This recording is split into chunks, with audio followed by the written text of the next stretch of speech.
Meet Nigeria's new art sensation, Olumide Oreshegun. He calls himself a hyper-realist painter, and you only need to take a glance at his works to understand why. They are stunningly hyper-realistic.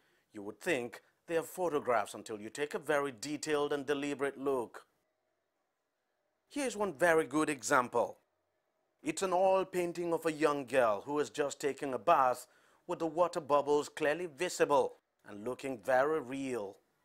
Everything about the painting looks very lifelike. It's difficult to believe it's not. How about this one? 5 kids in a riverine community playing in the river with a wooden boat seating next to them.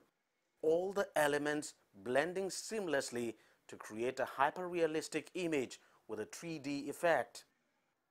And then this one of another young girl having a shower in what looks like a makeshift jacuzzi.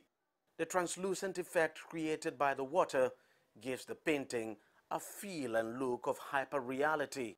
Works, I started as an impressionist artist, down to realist artist, now to hyper-realist artist. So it's something like a project in process. So whenever I want to start anything, I try to let people feel the lifelike of that object, as if they can easily touch it and talk to those are the things that is in my mind whenever I'm trying to work anything. So anytime I do something and it doesn't really surprise me because I've already put down behind me that this is what we want to achieve. So if I now achieve it, I'm now fulfilled.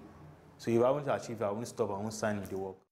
Olumide began painting at a very early age, long before he went to the famous Yaba College of Technology in Lagos to pursue a higher national diploma in fine art. He only set out as a professional artist 8 years ago, but his works hardly give that impression. Water and children are consistent themes in his work. He says there's a reason for it. Water, for instance, is a very difficult subject to treat and to manipulate with the medium I use. So it's like a challenge. I try to challenge myself to do something that's very difficult. So I believe if I do something, if I can achieve something that is very difficult, it gives me an edge. And also, I try to make sure I work with children because those are the things that I've seen in my surrounding. I play with children a lot, and I realize that if I didn't do something that is my surrounding, it will be difficult for me to approach outside. In just a few weeks of posting some of his works on Instagram, Olumide now has well over 30,000 followers. The works have been shared several times over, and some people are already describing him as the Leonardo da Vinci of Nigeria.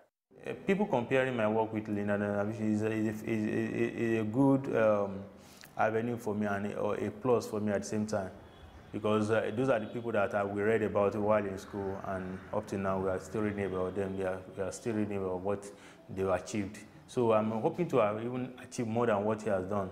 So that is where I'm going right now. So I'm not just limiting myself to what Da Vinci have done or what he has achieved. I want to surpass him and more other artists that are in his own contemporary. It might sound like a tall dream, but Olumide is a very determined artist who continues to push himself to the limits to churn out hyper-realistic paintings from his small studio in this remote corner of Lagos. Deji Badmos, CCTV, Lagos.